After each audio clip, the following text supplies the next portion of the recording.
एक कीड़े के नाम पर पूरी की पूरी एक पॉलिटिकल पार्टी। सुनने में किसी साइंस फिक्शन फिल्म की कहानी लगती है ना, या फिर इंटरनेट का कोई बहुत ही अजीब सा प्रैंक।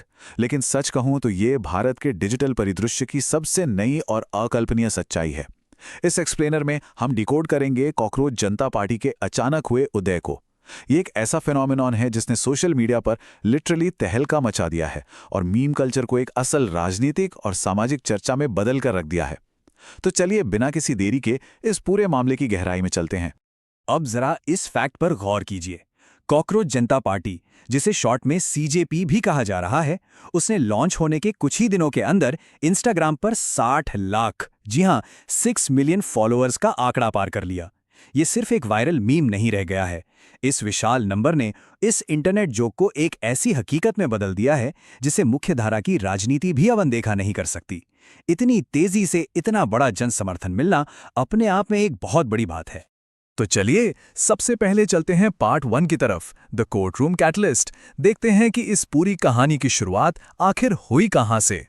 इस पूरी आग को चिंगारी मिली 15 मई 2026 को। सुप्रीम कोर्ट में एक सुनवाई चल रही थी जहां मुख्य न्यायाधीश सूर्यकांत द्वारा की गई एक टिप्पणी इंटरनेट पर आग की तरह फैल गई। उनकी एग्जैक्ट टिप्पणी थी, कुछ बेरोजगार युवा तिलचट्टों यानी कॉकरोच की तरह हैं जो मीडिया या सोशल मीडिया और आरटीआई कार्यकर्ता बन जाते हैं और हर किसी पर हमला करना शुरू कर देते हैं। बस जैसे ही ये बयान सामने आया, सोशल मीडिया पर तो जैसे तीखी प्रतिक्रियाओं का सैलाब ही आ गया।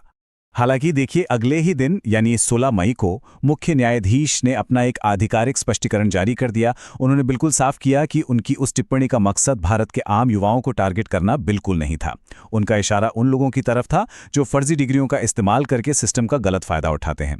उन्होंने ये भी कहा कि उन्हें भारत के युवाओं पर गर्व है और वो उन्हें विकसित भारत के पिलर्स के रूप में देखते हैं। लेकिन तब तक काफी देर हो चुकी थी। इंटरनेट पर एक अलग ही लहर शुरू हो गई थी।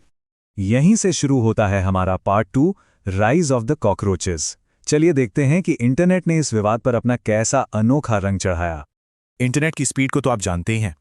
ये टाइमलाइन देखिए, 15 मई को कोर्ट में सुनवाई होती है और 16 मई को ही 30 साल के एक स्टूडेंट अभिजीत दिपके कॉकरोच जनता पार्टी की बाकायदा एक वेबसाइट लॉन्च कर देते हैं और कुछ ही दिनों के भीतर 6 मिलियन फॉलोअर्स और 3.5 लाख से ज्यादा लोग ऑफिशियली इस पार्टी की मेंबरशिप के लिए साइन अप कर लेते हैं। मतलब एक मामूली सा मजाक देखते ही देखते एक ऑर्गेनाइज्ड डिजिटल कैंपेन बन गया। और ये डेटा शानदार ढंग से दर्शाता है कि ये नवगठित व्यंग्यात्मक पार्टी हमारे स्थापित राजनीतिक दलों के सामने कहां खड़ी है।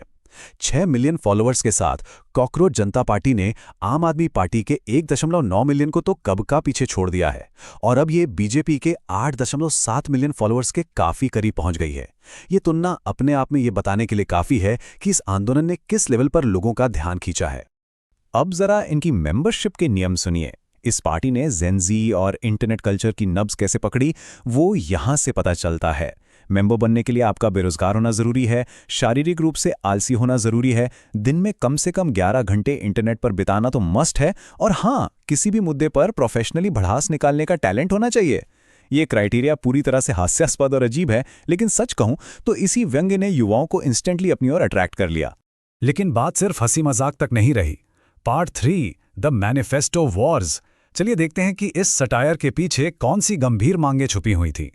तो महत्वपूर्ण बात यह है कि सीजेपी ने केवल मजाक नहीं किया, उन्होंने बकायदा अपना एक 5 सूत्रीय घोषणा पत्र जारी कर दिया।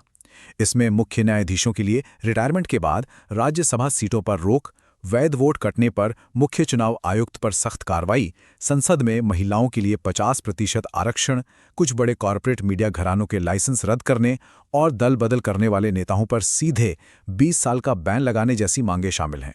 ये सिर्फ एक मीम नहीं है, बल्कि एक बहुत ही स्पेसिफिक राजनीतिक घोषणा पत्र है जो हमारी लोकतांत्रिक संस्थाओं से जुड़े असली सवालों को सामने लाता है।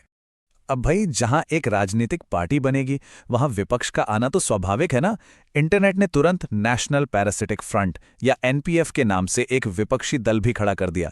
जहां सीजेपी खुद को आलसी और बेरोजगारों की आवाज बताती है, वहीं एनपीएफ खुद को दी ऑफिशियल अपोजिशन मानती है, जो इस टूटे हुए सिस्टम में अवांछित लोगों को रिप्रेजेंट कर रही है।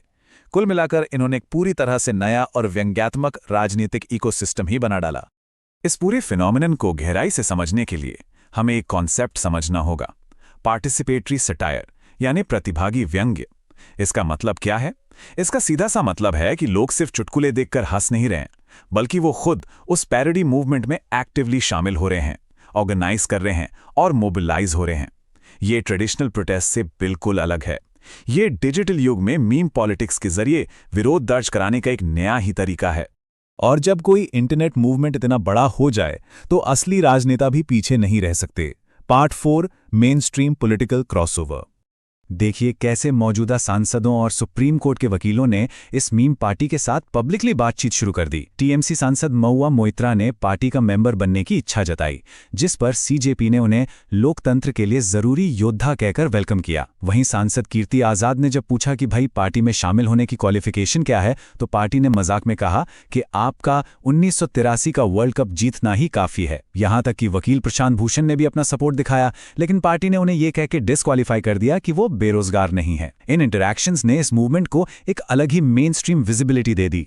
चलिए अब उस हिस्से की तरफ बढ़ते हैं जहां ये मीम असल जिंदगी में उतर आया। Part 5 from memes to action.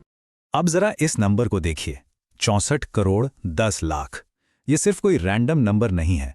ये उन लीटर्स की संख्या है जो दिल्ली में हर एक दिन बिना किसी ट्रीटमेंट के सीधे यमुना नदी में सीवेज के रूप में बहाए जाते हैं।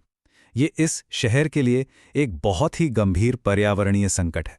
और इसी भयंकर समस्या का सामना करने के लिए कॉकरोच जनता पार्टी के समर्थकों ने जो किया वो सच में हैरान करने वाला था। इन युवा वॉलंटियर्स ने लिटरली बड़े बड़े कॉकरोच के कॉस्ट्यूम पहने, हाथों में ग्लव्स और गार्बेज बैग्स लिए और प्रदूषित यमुना नदी के किनारे साफ करने उतर गए। उन्होंने उस शब्द को जिसे उनके खिलाफ एक ताने के रूप में इस्तेमाल किया गया था अपनाया और उसे एक्टिविज्म के एक बहुत ही पावरफुल विजुअल में बदल दिया। ये सिर्फ इंटरनेट का मजाक नहीं था, ये एक असली ग्राउंड लेवल एक्शन था।